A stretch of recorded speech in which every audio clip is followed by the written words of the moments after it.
ఆరాధించిన తర్వాత ప్రభు యొక్క శరీరము, ప్రభు యొక్క రక్తము గుర్తుగా బల్లలో పాలు పొందుట ఆరాధనలో ఒక భాగం. ఆరాధన అనగా మనము నోటి మాటలతో ప్రభువును హెచ్చించడం, తండ్రి అయిన దేవుణ్ణి కుమారుడైన క్రీస్తు ద్వారా పరిశుద్ధాత్మ ఇచ్చిన వాక్యాన్ని బట్టి హెచ్చించడమే ఆరాధన. ఆరాధనలో ఒక భాగం ఏంటంటే మరి ఆయన శరీరము, ఆయన రక్తమును గుర్తుగా ఉన్న బల్లలో పాలు పొందుట, ఇంకా మన హృదయాలను, మనకు దేవుడిచ్చిన కానుకలను దేవునికి సమర్పించడం కూడా ఆరాధనలో ఒక భాగం.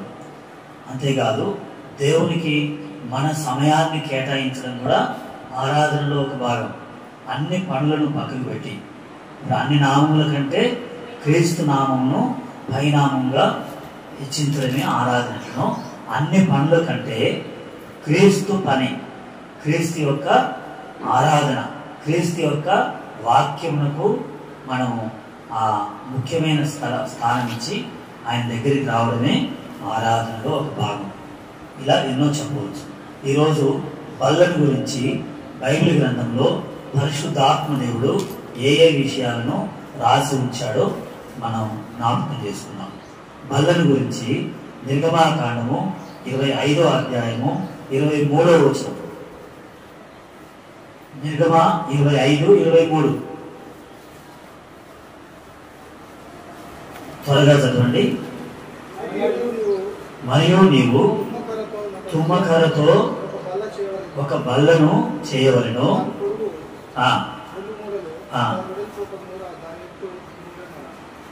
అలా బల్లను గురించి మొట్టమొదటిసారి రాసింది ఇక్కడ రాశారు. దేవుడు ప్రత్యక్ష గుడారం లేక దేవుని యొక్క గుడారం, దేవుని మందిరముగా పిలువబడే దేవుని సన్నిధి, అక్కడ బల్లను దేవుడు ఇక్కడ రాసి పెట్టాడు. ఏ కర్రతో చేయాలట? తుమ్మకర్రతో బల్లను చేయాలి.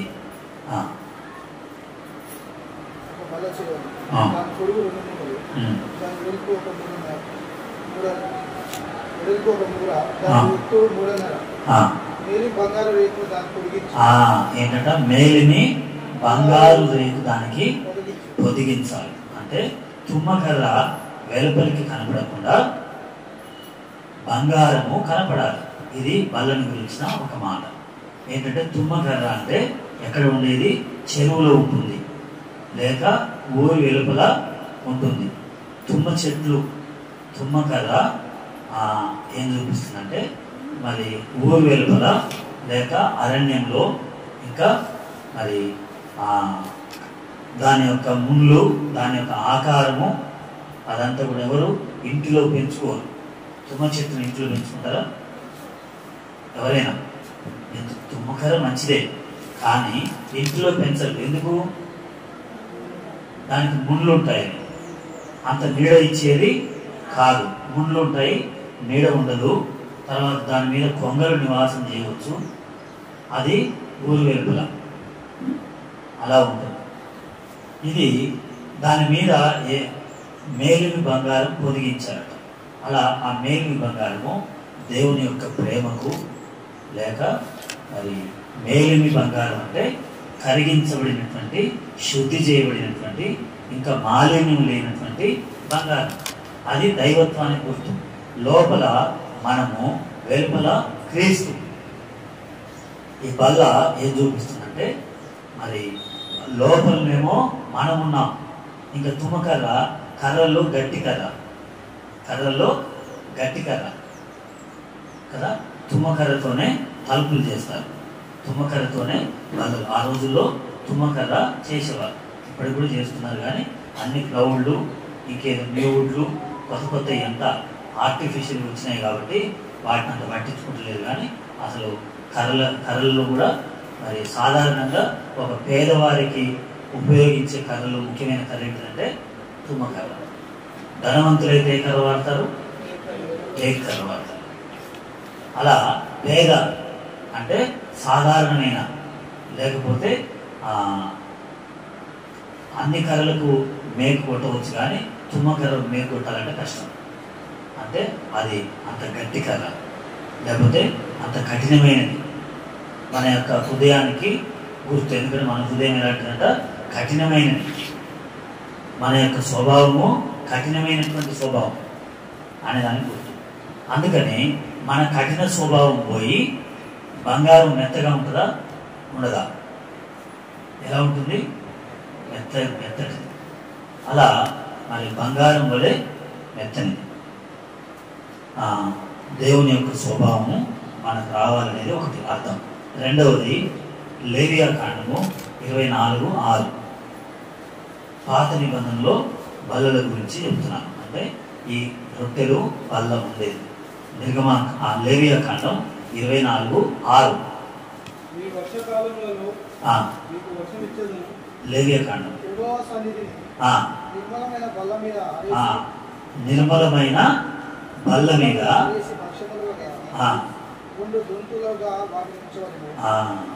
చూడండి, ఏ బల్ల అంటది? నిర్మలమైనటువంటి బల్ల. నిర్మలం అంటే ఈ మాత్రం కల్మషం లేనిది, స్వచ్ఛమైనది, కలత లేనిది, కలంకం లేనిది, చంచలము లేనిది. అంటే ఎంతో చక్కగా నెమ్మదిగా ఉండేది. అలా ఒక విశ్వాసి గుర్తు. లోకంలో ఎలా ఉంటుందంటే అంత కలవరం, లోకంలో అంత గడిబిడ, లోకంలో అంతా మరి ఉంటుంది. కానీ అదే మనలో ఉండొద్దు. ఈ బల్ల దగ్గరికి వచ్చినప్పుడు ఏం చెప్తుందంటే నువ్వు నిర్మలంగా ఉండు, అంటే నెమ్మదిగా ఉండు, కలవరాలొద్దు, ఏ టెన్షన్ వద్దు. డాక్టర్ దగ్గరికి పోగానే ఏమంటాడు ఫస్ట్? చెప్పండి. కొంచెం ప్రశాంతంగా నెమ్మదిగా ఉండు, ఏం భయపడకు, ఏం కలవరపడకు, కలవరపడకుండా. లేకపోతే ఏమైంది చెప్పండి? అందుకని అది ఉండాలి మన దగ్గర. బల్ల అంటే ఈ బల్ల దగ్గరికి వచ్చినప్పుడు మనలో నిర్మలత్వం, అంటే ఏ కల్మషం లేకుండా, ఏ కలవరం లేకుండా ఉండాలి. అది అర్థమైందనుకుంటా. మనము అలా ఉండాలి, నెమ్మదిగా ఉండాలి, ప్రశాంతంగా ఉండాలి, శాంతంగా ఉండాలి బల్ల దగ్గర. సంఖ్యాకాండము అదే మాట. సంఖ్యాకాండంలో 4వ అధ్యాయము 7వ వచనంలో రాశాడు.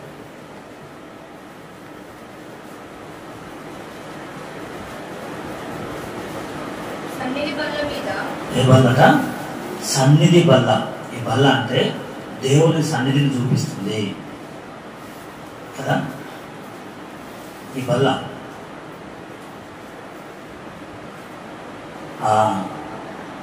ఏదైనా ఒక ఆఫీస్ ఉందనుకోండి, ఆఫీస్లో స్కూల్ ఉంది, ప్రిన్సిపాల్కి ఒక బల్ల ఉంటుంది. ప్రిన్సిపాల్కి స్కూల్లో ప్రిన్సిపాల్ ఉంటాడు, హెడ్ మాస్టర్ అంటారు, ప్రిన్సిపాల్ అంటారు. కాలేజీలో కూడా ఉంటారు, ప్రిన్సిపాల్ ఉంటాడు. అక్కడ కూర్చుంటాడు. అక్కడికి వెళ్ళినప్పుడు ఎలా వెళ్ళాలి చెప్పండి? మా సాధారణంగా మరి అక్కడికి వెళ్ళాలంటే, ఆ బల్ల దగ్గరికి వెళ్ళాలంటే జాగ్రత్తగా వెళ్ళాలి, అవసరమైతే వెళ్ళాలి. అనవసరమైన విషయాలకు అక్కడికి వెళ్ళరు. అనవసరమైన విషయాలు అక్కడికి వెళ్ళరు. ఎవరైనా వచ్చారనుకోండి, వెంటనే ఏమంటారంటే ఆ ఆఫీసుకి వెళ్దాం అంటారు. అదొక భయంతో కూడింది, ఒక జాగ్రత్తతో కూడింది, ఒక అధికారంతో కూడింది సన్నిధి అంటే. సన్నిధి బల్ల అన్నారు దాన్ని. ఏం బల్లట? సన్నిధి బల్ల. అంతేనా? ఇదే మాట 2వ దినవృత్తాంతములు 13వ అధ్యాయము 11వ వచనం. దినవృత్తాంతములు 2వ గ్రంథం 13వ అధ్యాయము 11వ వచనం.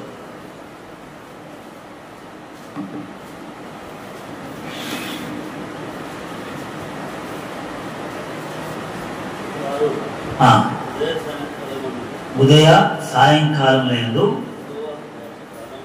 యెహోవాకు దహన బలులు అర్పించుచు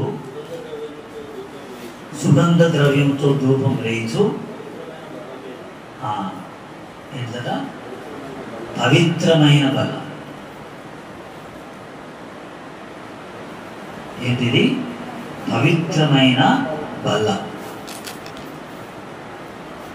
అంటే ఈ బల్ల పవిత్రమైనది.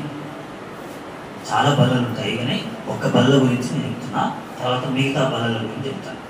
ఇప్పుడు ఈ బల్ల ఒకటి ఏంటంటే దైవత్వంతో కూడింది, అక్కడ దేవుడు ఉన్నాడు అని. అందుకనే తుమ్మకర్రకు బంగారం పొదిగించారు. దైవత్వం. మనం కనపడుతుంది అక్కడ. ఎవరు కనపడాలి? దేవుడు కనపడాలి, క్రీస్తు కనపడాలి. అలా కనపడాలి. దేవుడే ఇక్కడ ఉన్నాడు అనే భయంతో మనం ఉండాలి. అది తుమ్మకర్రకు బంగారం, దైవత్వం. రెండవది నిర్మలమైన బల్ల. చదివిన కదా, నిర్మలమైన బల్ల. మూడవది సన్నిధి బల్ల. నాలుగవది పవిత్రమైనది. ఇది ఈ బల్ల దగ్గర మనము క్రీస్తును చూపించాలి. తర్వాత మనం నిర్మలముగా ఉండాలి, నెమ్మదిగా, ఏ కలవరం లేకుండా, ఎలాంటి ఇబ్బంది లేకుండా ఉండాలి. నా ప్రభువు ఉన్నాడు, నా ప్రభువు చూసుకుంటాడు, నీకెందుకు ఇంత ధైర్యము, ఇంత ధైర్యం ఎలా ఉంటున్నావు అంటే, నా ప్రభువు ఉన్నాడు, నా ప్రభువే చూసుకుంటాడు అనే ధైర్యంతో ఉండాలి. ఇంకోటేమో సన్నిధి బల్ల. అంటే అక్కడ దేవుడు ఉన్నాడు కాబట్టి దేవుని సన్నిధిని మనం అనుభవించి భయపడుతూ ఉండాలి. మాట్లాడొద్దు అన్నట్లుండాలి, సైలెన్స్ అన్నట్లుండాలి. తర్వాత పవిత్రమైన బల్ల. అంటే ఏమాత్రము పాపము లేదు ఆయనలో. కాబట్టి ఆ బల్లను సమీపించేటప్పుడు మనం కూడా మన పాపాలన్నీ ప్రభు దగ్గర ఒప్పుకొని పవిత్రపరచుకోవాలి. ఎందుకంటే 1 కొరింథీ 6:11 ఇది ఎప్పుడు నోటుకుండాలి మీకు. కొరింథీయులకు రాసిన 1వ పత్రిక 6:11 అందరు కలిసారు. ఇది ఎప్పుడు నోటుకుండాలి, అందరు కలిసారు. మీలో కొందరు అట్టి వారే ఇంటికి కానీ అవైన యేసు క్రీస్తు నామములను మన దేవుని ఆత్మయందును మీరు కడగబడి పరిశుద్ధపరచబడిన వారై నీతిమంతులుగా తీర్చబడితే. మనం అలాంటి వారు, కానీ యేసు క్రీస్తు వలన కడగబడ్డాం, మనం పవిత్రపరచబడ్డాం. లేకపోతే మనలో యోగ్యత లేదు, కడగబడాలి. పవిత్రత అంటే అది. యేసు ప్రభువారు పవిత్రుడు, మనల్ని పవిత్రపరిచేవాడు, మనలో ఉన్న పాపమును తొలగించేవాడు, శుద్ధి చేసేవాడు. ఆయన నామములో, ఆయన ఆత్మలో, ఆయన వాక్యం ద్వారా మనల్ని పవిత్రపరుస్తాడు. ఇది పవిత్రమైన బల్ల. దీన్నే హెబ్రీ 9వ అధ్యాయము 1వ వచనంలో రాశాడు. హెబ్రీ 9 1వ వచనం.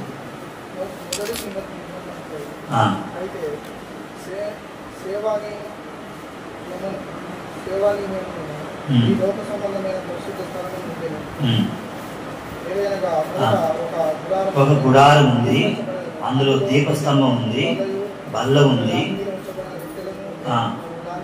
దానికి ఏ స్థలం? ఆ బల్ల ఉన్నందుకు ఆ స్థలానికి ఏ పేరు వచ్చింది? పరిశుద్ధ స్థలం అని వచ్చింది పేరు. బల్ల ఉన్నందుకే. ఈ బల్ల లేకపోతే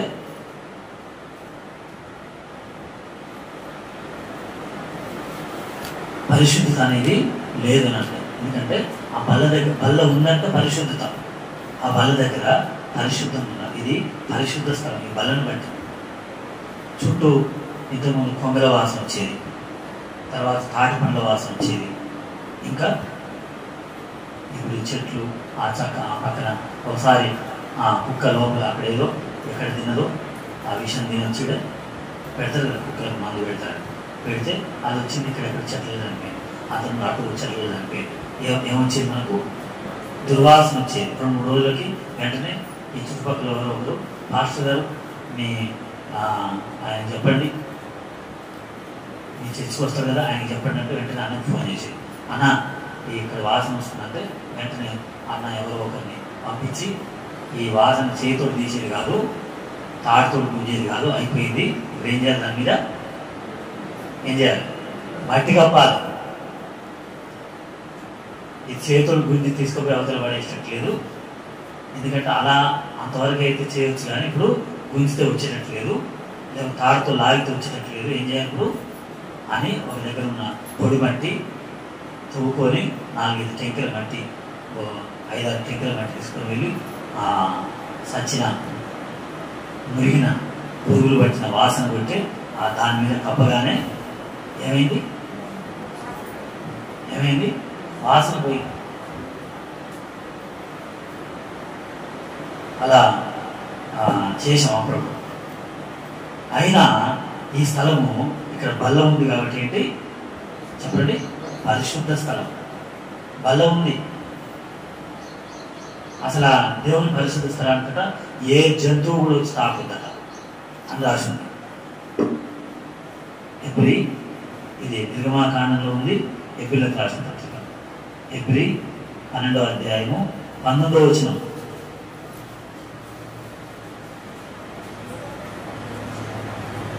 గోడ ధ్వనికిని మాటల ధ్వనికిని మీరు వచ్చి ఉండలేదు, ఒక జంతువు అయినను ఆ కొండను తాకిన ఎడల రాళ్లతో కొట్టబడవలనని ఆజ్ఞాపించి. చూడండి, మోషేని గురించి రాసుకున్నాడు ఆ మాట. వెంటనే మోషేకు భయమైందంట.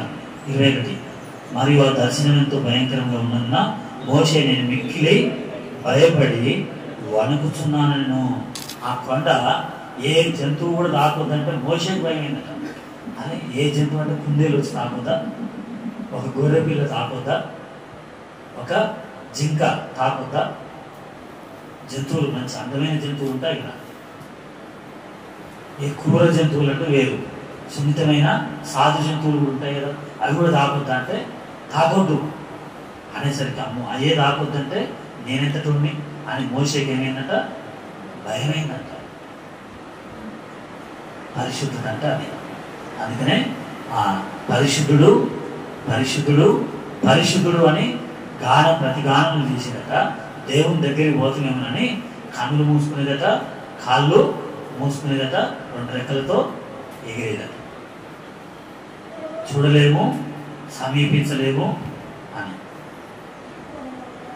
అది పరిశుద్ధత వల్ల అలాంటిది. కానీ దేవుడు అన్నాడు మీరు పాల్గొన్నాను, ఇది పరిశుద్ధమైందే, పవిత్రమైందే, నిర్మలమైందే, నా సన్నిధి ఉన్నది.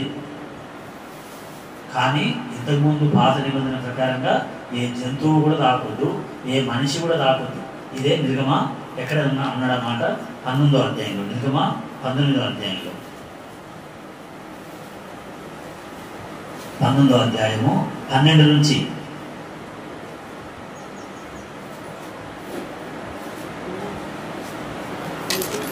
నిర్గమాకాండం 19వ అధ్యాయం 12వ వచనం నుండి.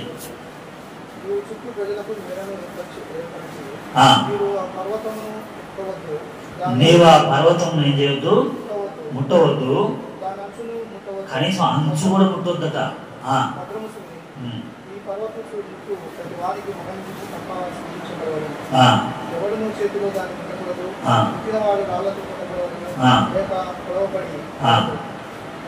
మనుషులు కానీ మృగము కానీ బ్రతకకూడదు, దూరధ్వని చేయనప్పుడు వారు పర్వతం మీదకు రావాలని. అప్పుడు మోషే పర్వతం మీద నుండి ప్రజలకు దిగి వచ్చి ప్రజలను ఏం చేశాడట, పరిశుద్ధపరిచాడు. చూడండి, తర్వాత 23వ వచనం. మోషే యెహోవాతో ప్రజలు సీనాయి పర్వతం ఎక్కలేరు, నీవు పర్వతమునకు మేరలను ఏర్పరిచి దాన్ని పరిశుద్ధపరచాలని మాకు ఖండితముగా ఆజ్ఞాపించితివి కదా. అంత ఖండితంగా ఆజ్ఞాపించాలి. బల దగ్గరికి ఎవరు రావాలి? పరిశుద్ధంగా ఉన్నవాళ్ళు, నిర్మలముగా ఉన్నవాళ్ళు, క్రీస్తునే చూపించాలి. ఎవరు కనపడాలంటే అక్కడ క్రీస్తు కనపడాలి. మన స్వభావం కనపడదు, మన మన ఆలోచన కనపడద్దు, క్రీస్తు కనపడాలి. ఆ బల్ల క్రీస్తు, ఆ రొట్టె క్రీస్తు, ఆ ద్రాక్షారసము క్రీస్తు.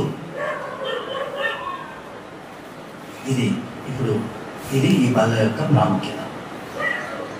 అలా బైబిల్లో కొంతమంది వాళ్ళ బల్లల పేర్లు పెట్టుకున్నారు. ఎవరి బల్ల అని ఒక్కొక్కరు ఒక్కొక్క పేరు పెట్టుకున్నారు. ఆ బల్ల దగ్గర ఏమేమి జరిగిందో చూస్తే మనం కూడా అలా మన ప్రభు మనకిచ్చిన ఈ బల్ల దగ్గర ఎలా ఉండాలి చూడండి. ఒక బల్ల న్యాయాధిపతుల గ్రంథం,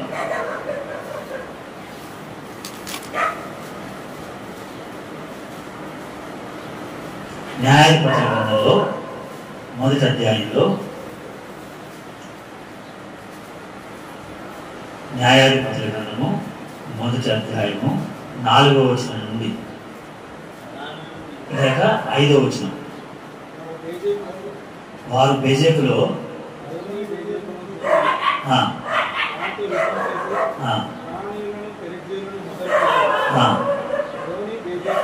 అదోని బెజెకు పారిపోగా అతన్ని తరిగి పట్టుకున్నారు. ఏం చేశారట? కాళ్ళకు చేతులకు ఉన్న బొటన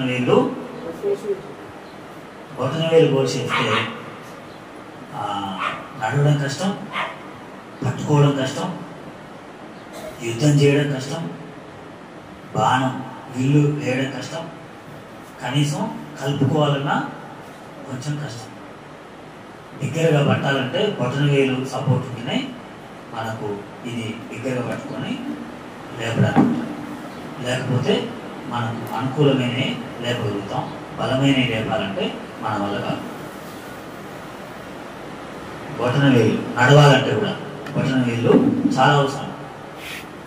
అందుకనే అన్నిలు చెప్పుకుంటారు ఒక కథ, నిజమో అబద్ధం కానీ ఒక కథ చెప్తాడు. ఏకలవ్య అని ఒక ఆయన ఉన్నాడు. ఆయన గురువు లేని విద్య నేర్చుకున్నాడు. మీరు మాట్లాడుకోకండి.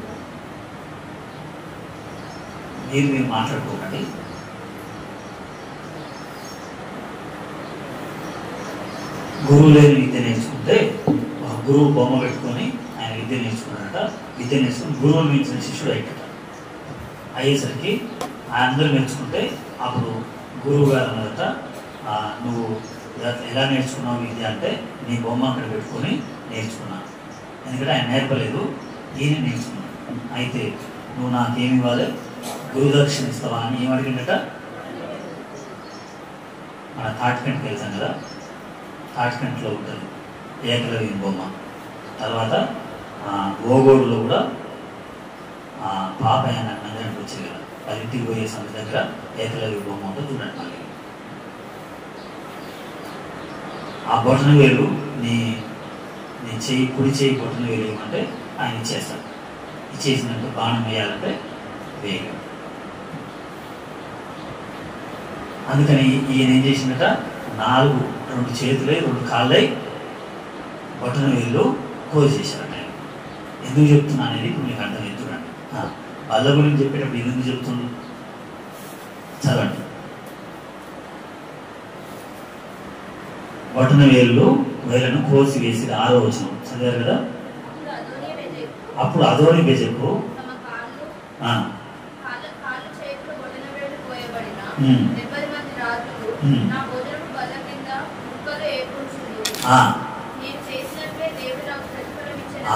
బల్ల దగ్గర ఎవరున్నారట? 70 మంది రాజులు ఉన్నారట. ఏ రాజ్యానికి పోయినా యుద్ధం చేసి ఆ రాజులను జయించి తీసుకొచ్చి చెరసాలలో వేసేవాడు కాదు కదా. కొంతమంది ఏం చేస్తారంటే ఇరుకున్న చెరసాలలో వేస్తారు, కొంతమంది అటు ఇటు తప్పించుకోలేకుండా ముండ్లు గుచ్చుకునే చెరసాలలో వేస్తారు, కొంతమంది ఇంకెక్కడనో వేస్తారు. ఈయన అట్లా కాదట. దొరికిన రాజును దొరికినట్టు కాళ్ళ చేతులు బొట్టనేలు కోసి ఆయన బల్ల దగ్గర కూర్చొని నువ్వు రొట్టె ముక్కలు వేరుకోమంటే ఒక చిన్న రొట్టె ముక్క ఏదన్నా మీ చేతిలో రూపాయి బిల్ల కానీ, సరే బాధపడకండి, 10 రూపాయల బిల్ల కానీ 5 రూపాయల బిల్ల కానీ ఉంటే కింద వేసి బొటన వేలు లేకుండా 4 వేలతో తీసుకొని చూడండి, తెలుస్తుంది. మమ్మల్ని విక్రిస్తున్నాను అనుకోకండి. మా దగ్గర చిల్లర పైసలు ఉన్నాయి, చిల్లర పైసలు తెచ్చి కానికేస్తాను కానీ అన్న ఎక్కిరించిన అనుకోకండి. అట్లా కాదు నేను చెప్పేది, బొటన వేలు యొక్క ప్రాముఖ్యత చెప్తాను. అంతేగాని మీరు మా దగ్గర చిల్లర పైసలు ఉన్న సంగతి నీకేం తెలుసు? వారం అబ్రాహ్మణ నాకు చెప్పేది, మందిరంలో కానుక పెట్టే చెక్క కానుక పెట్టొద్దు. ఏం పెట్టాలట చెప్పండి? ఇనుప కానుక పెట్టాలని చెప్పేది అబ్రాహ్మణ. అట్లా నేను చెప్పాను. నేనైతే ఆ కానుక పెట్టిలో లోపల చూడండి, తర్వాత ధర్మకోల్ షీట్ వేస్తాను. ముందో లేదు చూడండి, తర్వాత ధర్మకోల్ షీట్ ఉంటుంది. అలా రూపాయి వేసిన శబ్దం రాకుండా, ఎందుకంటే మనం అట్లా ఎవరిని ఇబ్బంది పెట్టొద్దని. వాళ్ళు అబ్రాహ్మణ అడిగాను, ఆయన అట్లా చెప్తారా చెప్పడానికి. ఎందుకంటే ఆయన చేసిన నిడనూరులో నేను చేసిన, మళ్ళీ ఆయన చేసిన బాలాపూర్లో నేను చేసిన, ఆయన చేసిన నగరికల్లో నేను చేస్తున్నా. కాబట్టి అక్కడ ఇనుపకానికి పెట్టి ఉంది. అక్కడ ఎక్కడ ఎందుకు అంటే ఆయన అట్లా చెప్పిండట, వేసేటప్పుడు ఏం కనుకోవాలి. అయితే ఇక్కడ బటన వేలు కోసేస్తే రొట్టె ముక్క కింద వేస్తే అవి అందుకోవడం కష్టం అంట. అది అందుకోలేక ఎట్లా తినాలి? నోరు తోడు తినాలి. అందుకోరాదు. ఆ రొట్టె ముక్క అందుకోవాలంటే అందుకోరాదు. అందుకోరాక నాలుక పెట్టి లేకపోతే నోరు పెట్టి అందుకోవాలి. అట్లా అందుకుంటుంటే ఆయన చూసి ఆనందించేవాళ్ళట. ఎట్లా తెలిసిందో కానీ ఈయన దొరికిండు. ఒకరోజు దొరకగానే ఏం చేశారు, ఈయన కాళ్ళకు చేతులకు ఉన్న బొటనవేలు కోసేసరికి జ్ఞాపకం వచ్చిందట. చాలా తమ కాళ్ళు చేతులు బొటనవేలు కోయబడిన 70 మంది రాజులు నా భోజనం పళ్ళ కింద ముక్కలు ఏరుకొంచున్నది. నేను చేసినట్లే దేవుడు నాకు ప్రతిఫలం ఇచ్చిన నేను అది గుర్తొచ్చి వేదన పడి 70 మందిని నేను బాధ పెట్టాను కదా అని బాధపడి వేదన పడి చనిపోయాడు. కానీ వాళ్ళు చనిపోలేదు, బతికేవారు 70 మంది. కాబట్టి ఆ బల్ల దగ్గర ఆయన మనస్సాక్షి పనిచేసింది. ఆయన మనస్సాక్షి పనిచేసింది. ఇక్కడ ఇవాళ రాబోయే ఇంకో రోజులు మరణిస్తాం, కానీ దేవుని దగ్గర.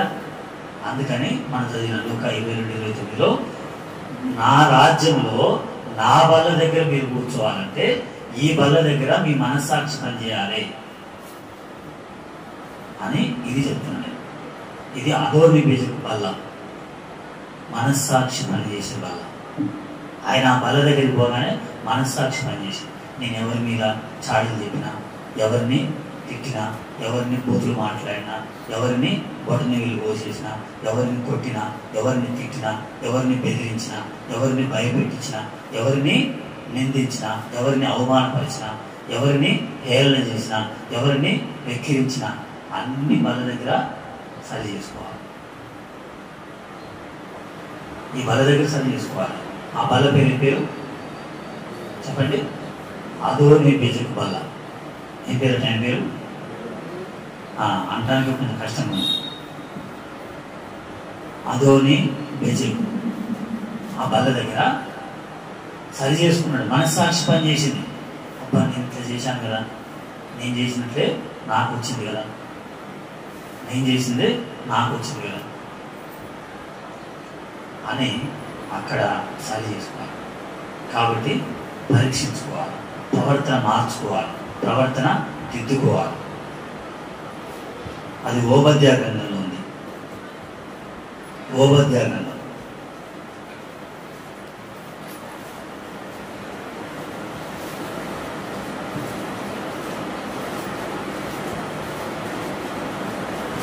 ఓబద్యా గ్రంథము 1వ అధ్యాయం ఉంది. పేజీ నెంబర్ ఎంత? 761. 12వ వచనం నుంచి నీ సహోదరుని శ్రమానుభవ దినము చూచి, నీ సహోదరునికి కష్టం వస్తే నువ్వు ఆనందపడద్దు, బాగొచ్చిందని. యూదా వారి నాశన దినమున వారి స్థితిని చూచి సంతోషించొద్దు.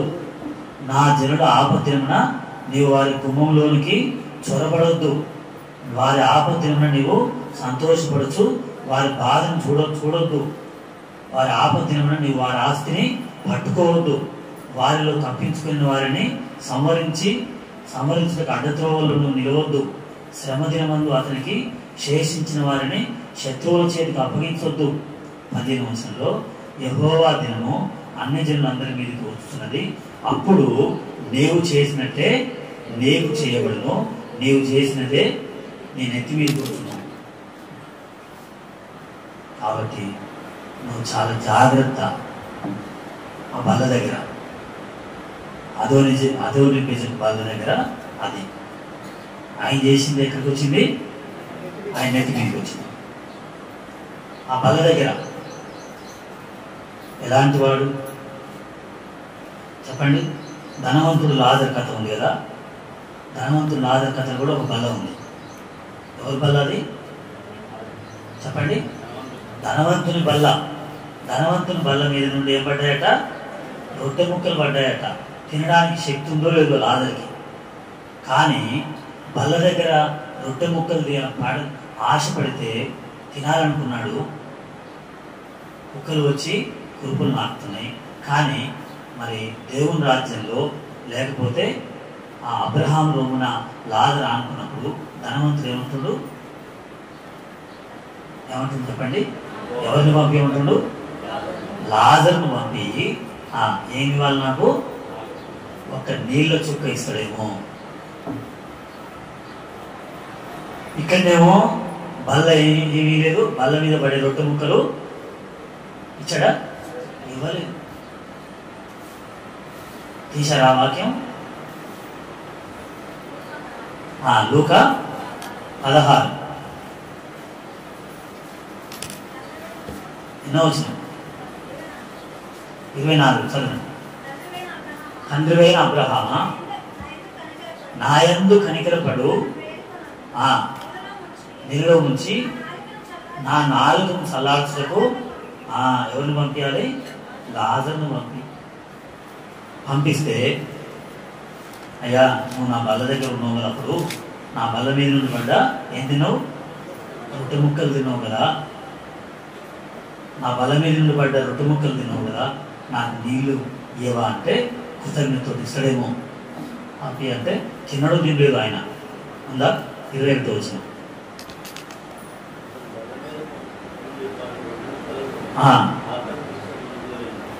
ఆకలి తీర్చుకున్న కోరిన కానీ మరి తీర్చుకున్నాడా?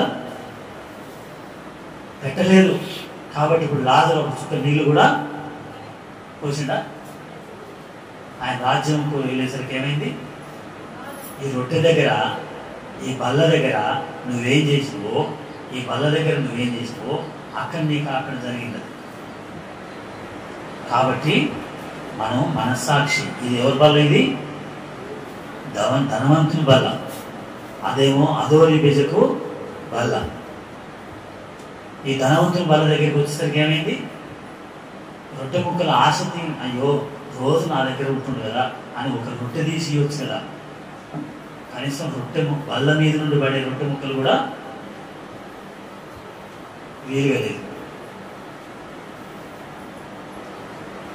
మరి ఎలాంటి ఇదే మత్తయి 15వ అధ్యాయము 27వ వచనం. మత్తయి 15:27. అక్కడ ఒక దేశస్తురాలు అన్నిరాలు యేసు ప్రభు దగ్గరికి వచ్చి, నా కుమార్తె బాగలేదు, బాగు చేయమంటే అక్కడ ఉన్న వాళ్ళు వెళ్ళగొడుతున్నారు. వద్దు, ఈమెను పంపి. యేసు ప్రభు అంటుండు, పిల్లల రొట్టె తీసి ఎవరికిను? పిల్లల రొట్టె తీసి ఎవరికి ఇస్తాను? చదవండి అన్నమాట.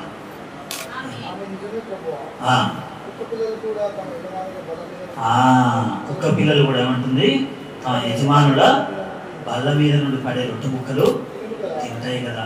వెంటనే అమ్మా నీ విశ్వాసము గొప్పది, ఏ మాట అన్నా కుక్క పిల్లలకు నేను అయ్యాను రొట్టెలు అంటే, అయినా ఏమంటుంది?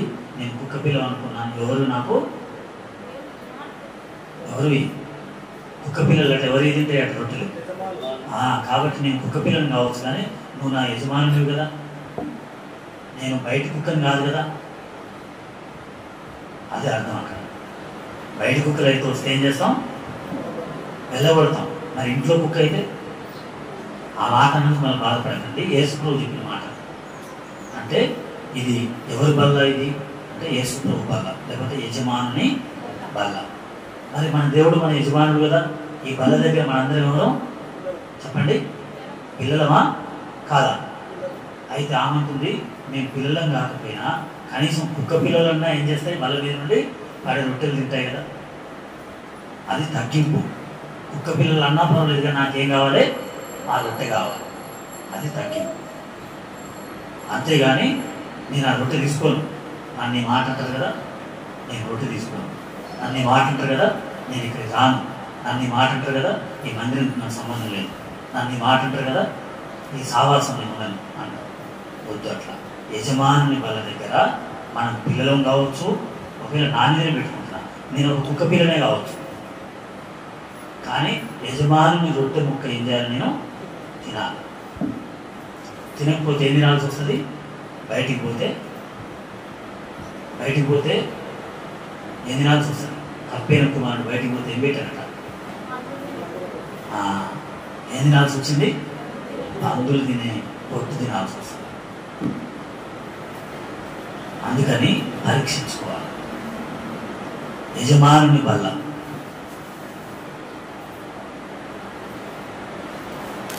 యెషయా గ్రంథం 28:8.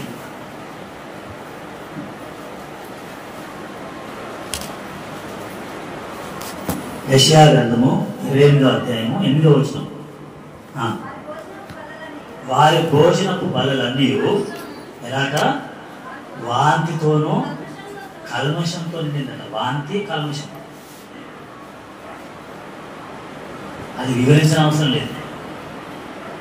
ఎంత భయంకరమైన పరిస్థితి.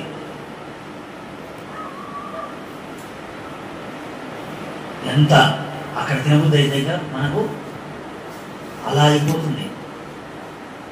అలా చేయొద్దు మందిరంలో, అలా మన మందిరంలో అలా చేయొద్దు. వాంతి, కల్మషం ఇక్కడ ఉందన్నట్టు ఉండొద్దు. ఇతరులకు ఓకరించినట్లు, వికారమైనది తినలేకుండా. ఇంకెవరైనా తినరా? తినలేరు కదా. బస్సులో సీటు మీద ఏమైంది, వాంతి అయింది. సరే, వాళ్ళకి బస్సు పడదు, వాళ్ళకు కొంచెం ఇబ్బంది. ఏమైంది, ఆ వాసనకు, ఆ తిప్పుడుకు వాళ్ళకి అలవాటు లేదంటే ఏమైంది, వాళ్ళు బయటికి అద్దం తీసేలోపే ఆ సీటు మీద వాడతారు. వెంటనే వాళ్ళు ఏం చేస్తారు, దిగిపోయారు. ఇప్పుడు ఆ సీటు మీద మనం కూర్చున్నట్టు ఇష్టపడతారా?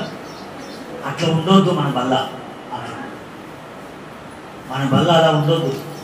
ఇతరులకు అసహ్యంగా ఉండొద్దు. నా ప్రవర్తన ద్వారా, నా మాటల ద్వారా, నా ప్రవర్తన ద్వారా ఇతరులు అసహించుకునేటట్టు ఉండొద్దు మన మందిరంలో బల్ల. ఇంకొకరు రావాలంట. అది సొలొమోను బల్ల. చూడండి, రాజులు 1 గ్రంథము 10వ అధ్యాయం.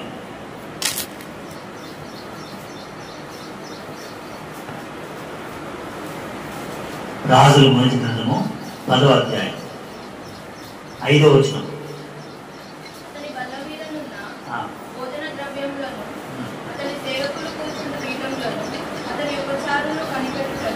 వారి వస్త్రములను అతనికి కిందే అందించు వారిని యెహోవా మందిరమందు అతడు అర్పించిన దహన బలులను చూచి విస్మయం పొందినది. ఏం కలిగింది? ఆమెకు విస్మయం కలిగిందట.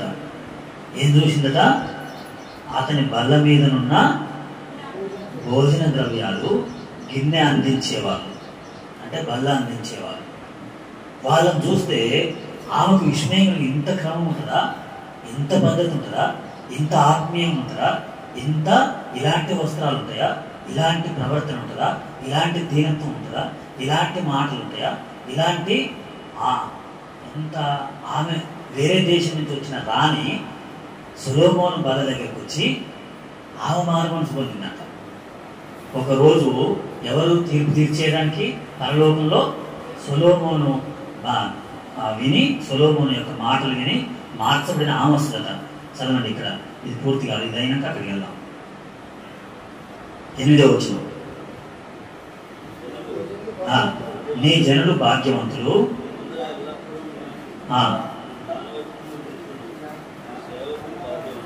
అని ఆమె ఏం చేసిందట, యథార్థంగా ఒప్పుకుందంట. ఇంకా చదవండి.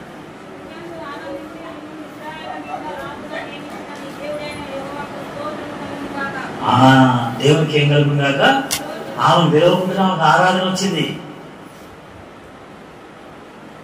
ఆ పద్ధతి, ఆ క్రమం చూస్తే ఆమె హృదయంలో ఏమొచ్చింది, యెహోవాకు స్తోత్రం అంటే ఏంటి, ఆరాధన.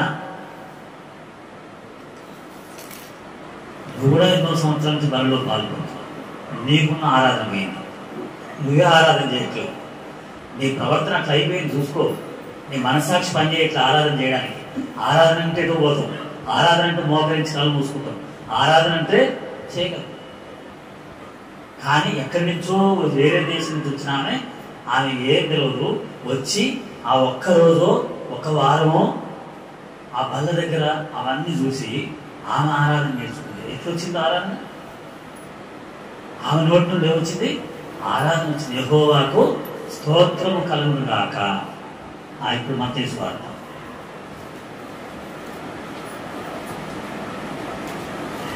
సొలొమోను వల్ల ఇతరులకు ఆరాధన నేర్పించింది. తర్వాత 12వ అధ్యాయము 42వ వచనం, 12:42. దక్షిణ దేశపు రాణి ఈ తరం వారితో నిలబడి సొలొమోను జ్ఞానం వినుటకు భూమి అంతముల నుండి వచ్చెను. చూడండి, విమర్శ సమయమున ఆమె వారి మీద నేరస్థాపన చేస్తట. మనం చదివిన మొదటి వచనం ఉంది కదా, 22 లూకా 29. మనం కూడా చేయబోతున్నాం. అంటే ఆ దక్షిణ దేశపు రాని ఎట్లా చేస్తుందో అలా మనం చేయాలంటే మన ప్రవర్తన కూడా ఆమెలాగా ఉండాలి. నేర్చుకోవాలి, తగ్గించుకోవాలి, దేవుని ఆరాధించాలి. మన నోటి నుండి ఆరాధన మాటలు, కృతజ్ఞత మాటలు. అంతేనా? చదవండి ఇక్కడ 29 వచనం. కనుక నా తండ్రి నాకు రాజ్యం నియమించినట్టుగా నా రాజ్యంలో నా బల్ల యొక్క అన్నపానం పుచ్చుకొని సింహాసనం మీద కూర్చుండి ఇశ్రాయేలు 12 గోత్రముల వారికి మీరు తీర్పు తీర్చుటకే నేను మీకు రాజ్యమును నియమిస్తున్నాను. వారికి విమర్శ చేస్తారు, తీర్పు తీరుస్తారు. అలాంటి స్థితిలోకి నేను మిమ్మల్ని తీసుకుపోతాను.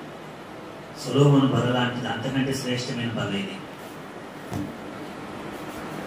అలా అందుకని మనం తగ్గించుకోవాలి. మన మాట అయినా పడాలి కానీ ఇతరులను అనవద్దు.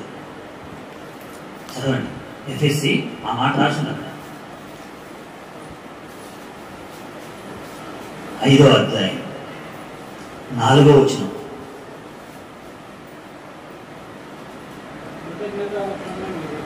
కృతజ్ఞత వచనమే మీరు ఉచ్చరించాలి కానీ భూతులైనను, భోగి మాటలైనను, సరసోక్తులైనను ఉచ్చరింపకూడదు. ఇవి మీకు అవసరం కావు, తగవి. ఇవి మీ నోటి నుంచి వచ్చినాయంటే మీకు తగవి, అవి రావద్దు. ఎందుకంటే వాటిని చూస్తే నీకే ఆ బల దగ్గర యోగ్యత పోద్ది, నీవే ఆ రాజ్యంలో ఆ బల దగ్గరికి రాలేవు. అవి రావద్దు. 4వ వచనం, 3వ వచనం. మీలో జాగ్రత్తనే కానీ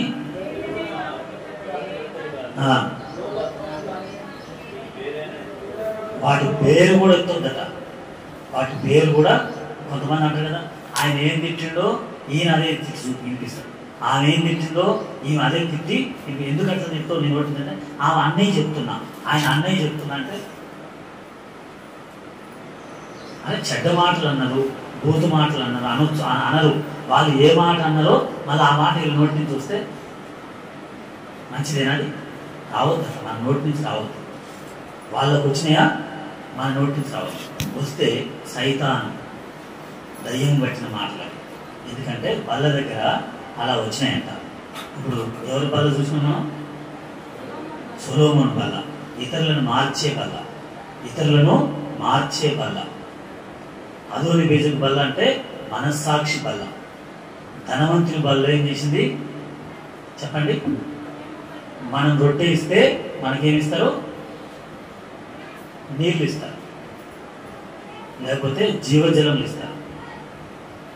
ఆ బల్ల మనం అట్లా చేసాం. ఇప్పుడు సౌలు బల్ల అవుతుంది. సౌలు బల్ల పాత నిబంధనలు రాజు ఉంది కదా, సౌలు రాజు, ఆయనకో బల్ల ఉంది చూడండి.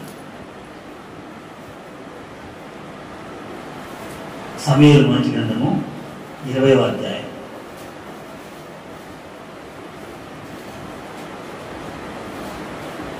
సమూయేలు మొదటి గ్రంథము 20వ అధ్యాయము. ఇప్పుడు సౌలు వల్ల సౌలు కుమారుడు యోనాతాను, దావీదు వీళ్ళందరి సందర్భం రాస్తున్నారు.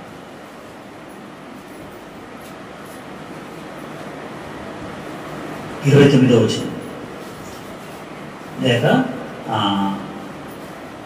27వ వచనం.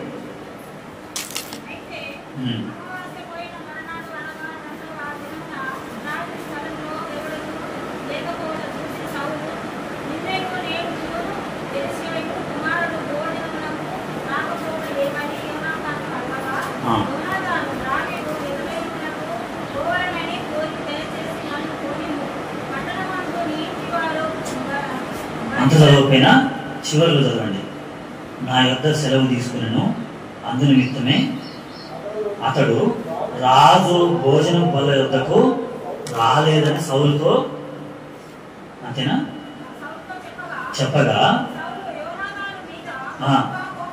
ఇది చదవని అవసరం లేదు. అక్కడ చెడ్డ మాట ఒకటి రాసింది, అందుకని చదివిస్తున్నాడు. తిడుతున్నాడు, యోనాతాను తిడుతున్నాడు. యోనాతాను అంటే ఏమైతాడు? సౌలుకి కొడుకునే తిడుతున్నాడు. కొడుకునే ఫలానా కుమారుడు అని తిడితే ఇప్పుడు ఎవరిని తిట్టినట్టు? కొడుకుని తిడితే ఎవరిని తిట్టినట్టు? నువ్వు ఫలానా కుమారుడు కానీ అంటే ఎవరిని తిట్టినట్టు? తన తల్లిని తిట్టినట్టు, తన భార్యని తిట్టినట్టు. తెలియక చాలామంది అట్లా పిల్లల్ని అట్లా తిడుతూ ఉంటాం. ఎందుకంటే సౌలు మీద ఏముంది? అందుకే దురాత్మ ఉన్నోళ్ళ నోటి నుంచి ఇలాంటి మాటలు వస్తాయి. అదే గుర్తు, నీ మీద దురాత్మ ఉందా దేవుని ఆత్మ ఉందా అని. నీ నోటి నుంచి ఇలాంటి మాటలు వస్తున్నాయంటే దురాత్మ దేవుని ఆత్మ అని తెలుస్తుంది. వాళ్ళు ఎవరైనా కానీ ఎట్లా పడితే అట్లా నోటికి వచ్చినట్టు మాట్లాడి బూతులు మాట్లాడుతూ ఏది పడుతుంది, ఎట్లా పడితే అట్లా మాట్లాడుతున్నారంటే సౌలు ఎక్కడ మాట్లాడుతున్నారు? అది చెప్పండి ఎక్కడట? 33వ వచనం, 34వ వచనం. అత్యాగ్రహుడై ఎక్కడి నుంచి? అక్కడనే కోపంతో లేచిందట, బల్ల దగ్గరనే. ఎక్కడట అది? అత్యాగ్రహుడై బల్ల యొద్ద నుండి లేచి తన తండ్రి దావీదును అవమానపరిచినందున అతని నిమిత్తము దుఃఖాక్రాంతుడై అమావాస్య పోయిన మర్నాడు భోజనం చేయకూడను. 32. అంతటా యోనాతాను అతడు ఎందుకు మరణశిక్ష నందవలను అతను ఏం చేసిన సౌలు అడుగుగా సౌలు అతన్ని పొడవలని ఈట విసిరిన. ఇప్పుడు ఇంతకుముందేమో దావీదు మీదకి పోయేది ఆ ఈట, ఇప్పుడు ఎవరి మీద పోయింది? యోనాతాను మీదకి పోయింది. ఎందుకంటే అది ఈట విసిరేది అలవాటు కాబట్టి ఏటి విసురుతాడు తెలియదు. అటు దావీదు మీదకి విసురుతాడు, అటు గొలియాతు మీదకి విసురుతాడు. వీటి అవసరమైతే కాబట్టి అది దురాత్మ పని. అది కూడా ఎక్కడట? మళ్ళీ బల్ల దగ్గరనే. అందుకని మన ప్రవర్తన మార్చుకోవాలి. సౌలు బల్ల మన ప్రవర్తనను చూపించే బల్ల, మనలో ఉన్న దేవునాత్మన దురాత్మన అని చూపించే బల్ల సౌలు బల్ల. తెలియకుండానే ఆ బల్ల దగ్గర ప్రవర్తన బయటపడి, కాబట్టి సరి చేసుకోవాలి. ఇవన్నీ ఎందుకు రాసి పెట్టాడు బైబిల్లో? ఎందుకు రాసి పెట్టాడు? ఎట్లా పడితే అట్లా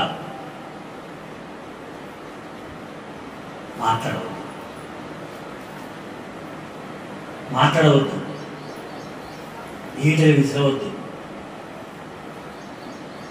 మాటలట ఏమైతేట ఎక్కడికి పోతాయట? కోటలు దాటుతాయి. ఏ కోటలు చెప్పండి? రాజుల కోటలు దాటుతాయి. సరే, ఇప్పుడు సౌలు బల్ల అర్థమైంది కదా.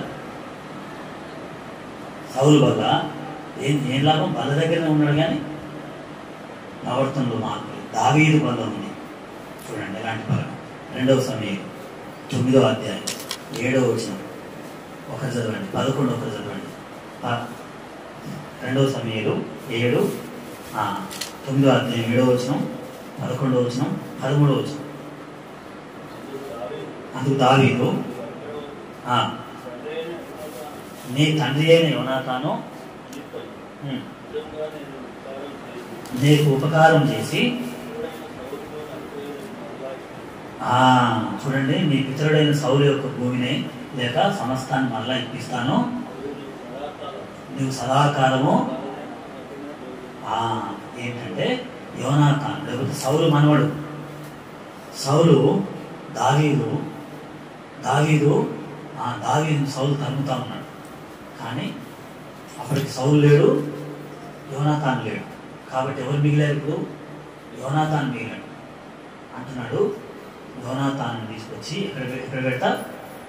సదాకాలము నా బల్ల దగ్గర పెడతా. అంటే మరి దావీదు బల్ల శత్రువులకు భోజనం పెట్టే బల్ల. దావీదు బల్ల ఏంటంటే శత్రువులకే భోజనం పెట్టేటువంటి బల్ల. సౌలు దావీదుని శత్రువుగా భావించుకున్నాడు. అయినా వాళ్ళ మనవునికి, వాళ్ళ కుమారునికి, వాళ్ళ కుటుంబానికి శత్రువుగా చూసుకోకుండా ఆ బల్ల దగ్గర సదాకాలం నీకు భోజనం పెడతా.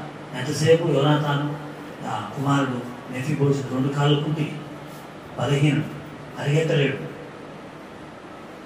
వాళ్ళకి సంబంధించిన ఎవరు కూడా లేరు. కానీ దావీదు అంటాడు, నేను నా బల్ల దగ్గర సదాకాలం ఉంచుతాను. చూడండి 19వ అధ్యాయము 28వ వచనం. దానికి యోనాతాను ఏం చెప్తున్నాడు? 19:28. చాలా రోజుల తర్వాత యోనాతాను మెఫీబోషెతు అంటున్నాడు, యోనాతాను కుమారుడు. 2 సమూయేలు 19:28. నా తండ్రి ఇంటి వారందరూ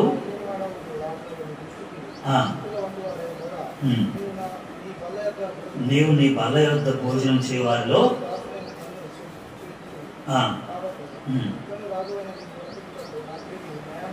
అనగా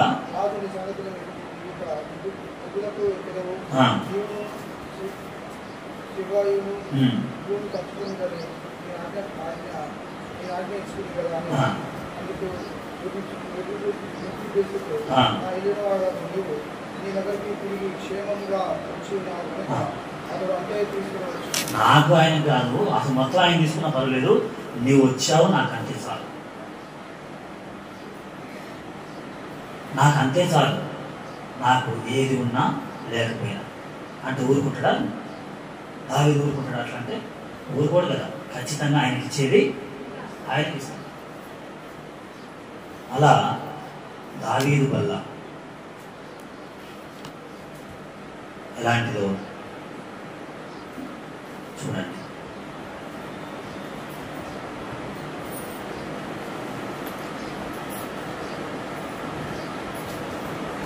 మరి ఇలాంటి ఈ బల్లలు అక్కడక్కడ బైబిల్ గ్రంథంలో రాసి ఉన్నాయి. చివరికి చాలా ఉన్నాయి. కానీ మరి ఒకటన్నా సిస్టర్స్ గురించి చెప్పాలి కదా, అందుకని చెప్తున్నాం.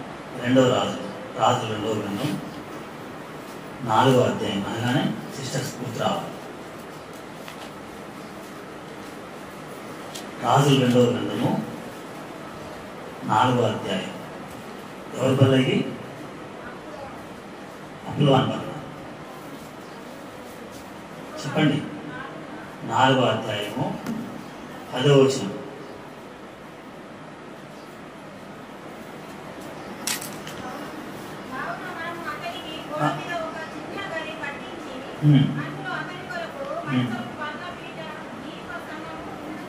ఏమైంది? తొందరగా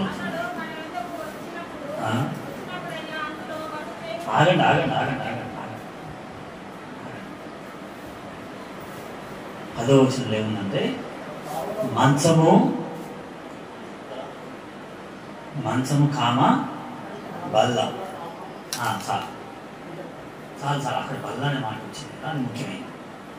ఎవరి బల్ల ఇది చెప్పండి? ఎవరు సిద్ధపరిచారు? ఎవరు సిద్ధపరిచారు చెప్పండి, బిగ్గరగా చెప్పండి. అదే మాట ఏ ఊరు ఆమెది?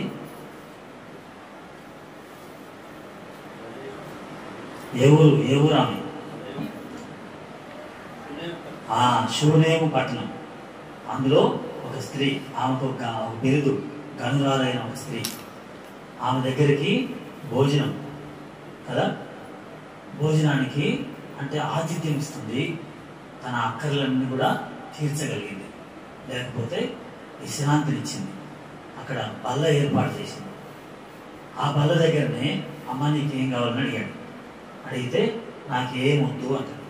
అయితే నీకు మళ్ళీ సంవత్సరమున దేవుడు ఇలా నీ కోరికను తీర్చబోతున్నాడు, లేక నీకు ఏదైతే లోపంగా ఉందో, లోటుగా ఉందో అది ఇవ్వబోతున్నాడు. మళ్ళీ అదే బల్ల దగ్గరికి మళ్ళీ ఒకసారి వస్తుంది. అప్పుడు అదే బల్ల దగ్గర వాళ్ళ కుమారుడు ఏమవుతాడు? తిరిగి లేస్తాడు. అదే ఇంట్లో అదే ఎలీషా మంచం మీద, ఆ మంచం పక్కనే ఉంది బల్ల. అక్కడ మరలా పునరుత్థానం వచ్చింది, లేకపోతే ఆయన తిరిగి జీవం వచ్చింది. అదే బల్ల దగ్గర సమయం ఉంది కాబట్టి అదే అలా చెప్తుంది. ఇలా ఏంటంటే ఆతిథ్యం ఇచ్చేటువంటి బల్ల, లేక ఎవరి స్థానం వారికి ఇచ్చే బల్ల, గుర్తించే బల్ల. మన ఇంటికి వచ్చుతూ పోతున్నవాడు భక్తి గల దైవజనుడని నేను ఎరుగుదును అని అలా గుర్తించి తన అక్కర్లన్నీ తీర్చుకుంది ఆ బల్ల దగ్గర. తన ఆశలు, లేకపోతే తన లోటు, తన ఇంట్లో ఏ కొరతలు ఉన్నాయో ఆ కొరతలన్నీ తీర్చుకుంది. అలాంటి బల్ల శూనేమి రాలి బల్ల, గనురాల యొక్క బల్ల ఏం చేసిందంటే మరి దైవజనులకు ఆతిథ్యం ఇచ్చింది. తర్వాత తన లోటును తీర్చుకోగలిగింది. తనకు నష్టం కలిగితే ఆ నష్టాన్ని మళ్ళీ ఏం చేసింది? అదే బల్ల దగ్గర సమకూర్చుకుంది. అంతా చెప్పే సమయం లేదని అలా చెప్తున్నా. ఆ వచనాలన్నీ స్త్రీల మీటింగ్లో మేము వాళ్ళు చెప్పుకుంటారు. అయితే అలా అక్కడ సమకూర్చుకోగలిగింది ఆ బల్ల దగ్గర. మనం కూడా ఈ ప్రభు బల్ల దగ్గరికి వచ్చాం. మనం ఎలా చేయాలి? మోకరించి కళ్ళు మూసుకోండి.